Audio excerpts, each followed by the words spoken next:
while of course I'm excited for the opportunity, for the case that will be heard tomorrow, truthfully, I'm pissed off. I'm pissed off that we've reached a point where we seemingly have an entire political party who has diminished and erased our rights as women. That's exactly what this is. Don't let them frame it any other way. They love to hide behind words like compassion and empathy and inclusion. Let me be very, very clear. What me and what my teammates faced, it was not inclusive.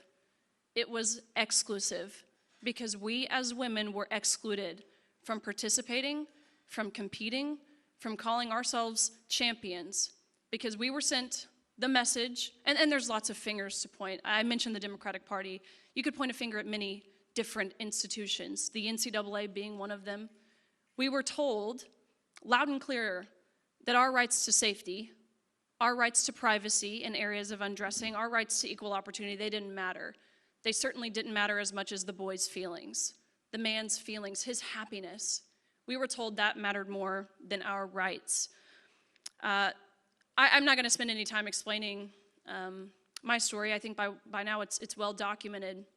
When I first used my voice, though, back in 2022, I felt alone. I really did. There were very few, at least my understanding at the time, who were willing to put their name and their face to such a controversial issue, to say the controversial thing that there are two sexes and that you can't change your sex and that each sex is deserving of equal opportunity, of privacy, and of safety. Now I understand, though, that I really wasn't alone. There were people, women, fighting far longer than I had been, even now at this time.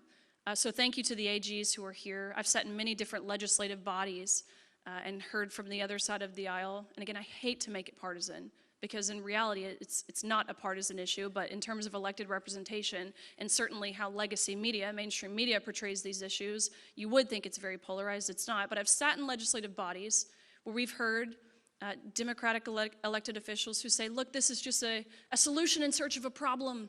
You know, we're just talking about middle school girls basketball. It doesn't really matter that much. Sports aren't really about winning, they're about happiness.